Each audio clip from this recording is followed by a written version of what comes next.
नमस्कार, चलिए जानते हैं आज देश और दुनिया की सिलेक्टेड काम की और महत्वपूर्ण 50 बड़ी खबरों को सिर्फ 10 मिनट में। पर अभी तक आपने इस वीडियो को लाइक नहीं किया तो लाइक कर दीजिए, साथ में इस यूट्यूब चैनल को सब्सक्राइब भी कर दीजिए। मोदी जी 2024 में आपकी विदाई का रास्ता जनता से बनाना शुरू कर दिया। कांग्रेस अध्यक्ष मल्लिकार्जुन खड़गे ने केंद्र की मोदी सरकार पर बोला तीखा हमला, लगे भ्रष्टाचार के बड़े आरोप का 2024 में बीजेपी आ गई तो देश बेचकर खा जाएगी। 17 सितंबर को पीएम मोदी के बर्थडे पर केंद्र सरकार का बड़ा तोहफा शुरू होगा। आयुष्मान भव कार्यक्रम 60,000 लोगों को दिए जाएंगे। आयुष्मान भारत कार्ड, विश्वकर्मा योजना का भी होगा श्री गणेश। केंद्र की नौकरियों के लिए भी अब होगा कॉमन एलिजिबिलिटी टेस्ट। अगले साल ग्रेजुएट लेवल एग्जाम हो सकती है शुरुआत। 117 जिलों में होंगे सेंटर। राहुल गांधी इंसान एम छोड़ दीजिए। असम के मुख्यमंत्री हेमंत शर्मा ने कांग्रेस नेता पर बोला हमला का टाइटल लगाने से डकैत साधु नहीं बनता, आप लोग डुप्लीकेट गांधी है। भारत की पाकिस्तान पर सबसे बड़ी जीत। एशिया कप में पाकिस्तान को 228 रनों से हराया विराट कोहली, केएल राहुल ने जड़ा शतक तथा कुलदीप यादव ने झटके 5 विकेट।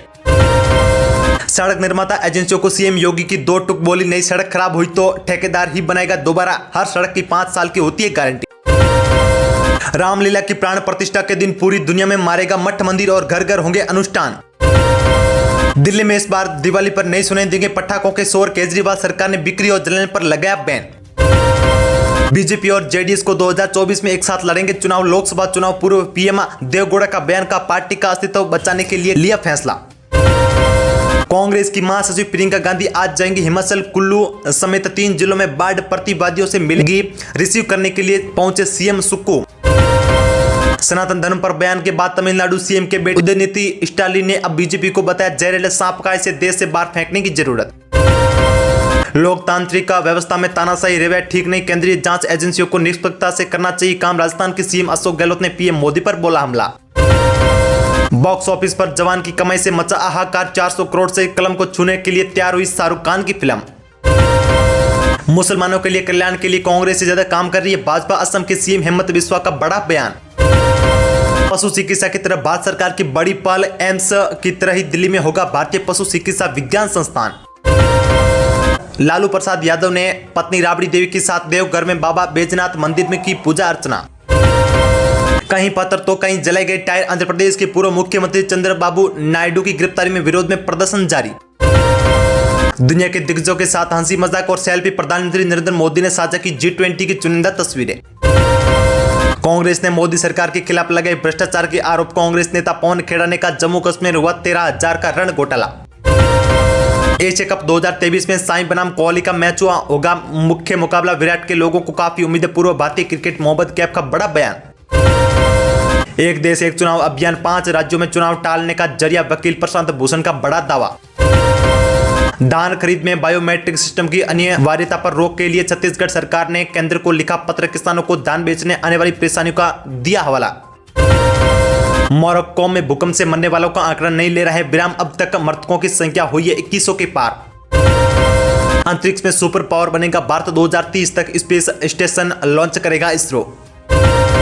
बाल विवाह में शामिल 3,000 लोगों को अगले 10 दिनों में गिरफ्तार करेगी असम सरकार। सीएम हेमंत बिस्वा शर्मा ने दिया आदेश।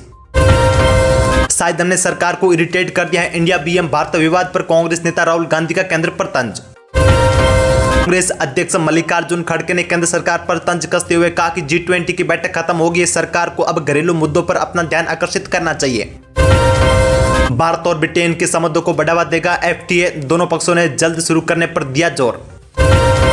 भारत 2027-28 तक दुनिया की तीसरी सबसे बड़ी अर्थव्यवस्था बनेगा। IMF की गीता गोपनीयता ने किया बड़ा दावा। CBSE की बोर्ड परीक्षा में पैटर्न हो गए बड़े बदलाव। छात्रों को समझने के लिए सैंपल पेपर जारी।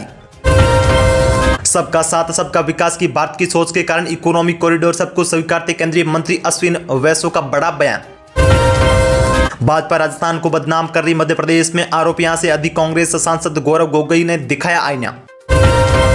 सनातन धर्म के अपमान पर क्यों नहीं बोले राहुल गांधी। बीजेपी और हिंदुत्व बोले बयान पर केंद्रीय मंत्री अनुराग ठाकुर ने किया पलटवार। वियतनाम यात्रा चीन पर अंकुश लगाने के लिए नहीं है, वैश्विक स्थिरता प्रदान करने के बारे में अमेरिका ने राष्ट्रपति जो बाइडेन का बड़ा बयान। G20 सम्मेलन में रोडवेज को 3 दिन में 60 लाख का नुकसान। गाजीपुर और लोनी बॉर्डर को किया गया था बंद। पीएम मोदी ने की सऊदी क्राउन प्रिंस से मुलाकात। राष्ट्रपति भवन में दिया गया गोल्ड ऑफ ऑर्डर। सऊदी अरब भारत का सबसे अहम साझेदार, पीएम मोदी ने कहा हमारे रिश्ते को नई दिशा व ऊर्जा मिलेगी। इंडिया का नाम बदलकर रखा जाएगा, भारत विरोध करने वाले छोड़ सकते हैं देश, बीजेपी के पूर्व राष्ट्रीय उपाध्यक्ष दिलीप घोष इंडिया गठबंधन को दी चेतावनी। बेंगलुरु में प्राइवेट ट्रांसपोर्ट से वापस ली हड़ताल, परिवहन मंत्री रामलिंगा रेड्डी ने 30 से 27 मांगों पर भी सहमति।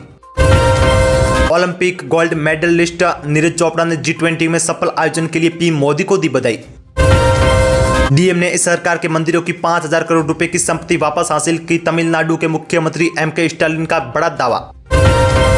तुर्की को गर्व होगा अगर भारत जैसा संयुक्त राष्ट्र देश परिषद का स्थायी सदस्य बने, राष्ट्रपति और गोवर्धन का बड़ा बयान। बंगाल सीएम ममता बनर्जी ने G20 डिनर में शामिल होने पर विपक्ष नाराज, कांग्रेस नेता अधीर रंजन चौधरी ने उठाया सवाल का आखिर वो कौन सी वजह थी जिससे आपको शामिल होने में मजबूर कर दिया। करीब 6,000 किलोमीटर लंबा होगा India middle east Europe economic corridor, जिसमें 3500 किलोमीटर समुद्री मार्ग होगा। पहले से 40% कम समय में यूरोप पहुंचेगा भारत का सामान। बीजेपी और आरएसएस निचली जातियों और अल्पसंख्यकों की आजादी रोक रहे हैं, पेरिस में बोले राहुल गांधी। इंडिया और भारत को लेकर पीएम मोदी सरकार पर किया वार का, बीजेपी की नीति अमीरों के लिए है न गरीबों के लिए। लोकसभा चुनाव 2024 को लेकर बीजेपी की तैयारी तेज, हर 2 साल सीटों पर कॉल सेंटर बनाएगी, जिसमें प्रत्येक सेंटर में 20,000 कार्यकर्ता जुटेंगे। इसमें टीम प्रचार करेगी तो एक टीम विरोधियों से निपटेगी। अगले साल ब्राजील करेगा G20 समिट की मेजबानी, पीएम मोदी ने राष्ट्रपति लुला डा सिल्वा को दिया तोहफा। एक साथ प्रधानमंत्री मोदी ने नवंबर में एक वर्चुअल सेशन के लिए जाने का रखा प्रस्ताव। कर्नाटक के जीत के बाद अब तेलंगाना में भी कांग्रेस अपनाएगी 5G फॉर्मूला, 17 सितंबर को सोनिया गांधी करेगी ऐलान। औरंगजेब की औलाद कहने पर महाराष्ट्र के पूर्व सीएम उद्धव ठाकरे ने किया पलटवार का, देवेंद्र फडणवीस ने मुझे औरंगजेब की संतान बताया तो मैं उन्हें पूछना चाहता हूं कि वो 2.5 साल मेरे साथ में क्यों थे। रूस यूक्रेन जंग के बाद G20 ने साझा किया पहला घोषणा पत्र में 9 बार आतंकवाद, 4 बार यूक्रेन का जिक्र, अफ्रीकन यूनियन को बनाया गया था G20 संगठन का सदस्य। भारत में लिवर और कैंसर की नकली दवा बिक रही है, डीजीआई ने राज्यों में नजर रखने को कहा, डॉक्टर को दवा लिखते समय सावधान रहने के निर्देश। यूपी समेत 17 राज्यों में भारी बारिश के लिए मौसम विभाग ने जारी किया अलर्ट, देश भर में इस सीजन का 76 mm कम पानी गिरा, 14 सितंबर के बाद फिर रफ्तार पकड़ेगा मानसून। शाहरुख खान की फिल्म जवानी बॉक्स ऑफिस पर मचाई तूफान, तोड़ा पठान गदर 2 का रिकॉर्ड, 3 दिन में कमाई 350 करोड़। राजस्थान का उदयपुर, वहां डेस्टिनेशन वेडिंग का गट, अंबानी परिवार समेत कई स्टार के बाद अब 23 और 24 दिसंबर को राघव चड्ढा और परिणीति चोपड़ा की होगी शादी। दुबई में कुत्तों की इज्जत लेकिन पाकिस्तान की नहीं जीत वर्ल्ड, इस समिट में भव्य आयोजन को देखकर भड़के पाकिस्तानी लोग। ट्रेन ड्राइवर को जबकि IAI वेस्ट डिवाइस अलर्ट करेगी, पलक झपकने से पता चलेगा, इमरजेंसी ब्रेक भी लग जाएगी। मुंह ढककर बाइक चलाने वालों की खैर नहीं, अब नए नियम के मुताबिक पकड़े जाने पर पुलिस करेगी सख्त कार्रवाई। G20 ने जो बाइडेन सऊदी पीएम की दूरिया वीडियो कॉल, 1 साल हाथ में भी नहीं मिला पा रहे थे, मोदी ने दोनों हाथ थमाकर की बातचीत। राजघाट पर एकत्र हुए पीएम मोदी समेत जीत वाले देशों के राष्ट्राध्यक्ष बापू को श्रद्धांजलि व पुष्पांजलि अर्पित की।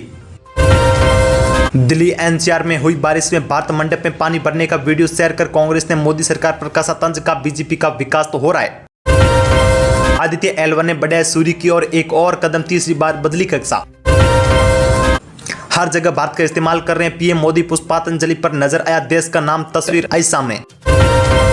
देश के नाम को लेकर बंगाल में मचा बवाल, बीजेपी सांसद बोले इंडिया का नाम बदलना चाहे, जिन्हें भारत से दिक्कत है वो देश छोड़कर जाए। वहीं दूसरे नेता ने कहा एक देश 2 नाम नहीं चलेंगे। भारत का चीन को बड़ा संदेश, लद्दाख में नुमा में बनेगा दुनिया का सबसे ऊंचा फाइटर एयरफील्ड। तो ये थी आज की टॉप @ 10 बड़ी खबरें। वीडियो पसंद आए तो लाइक करके चैनल को सब्सक्राइब कर देना। जय हिंद, वंदे मातरम।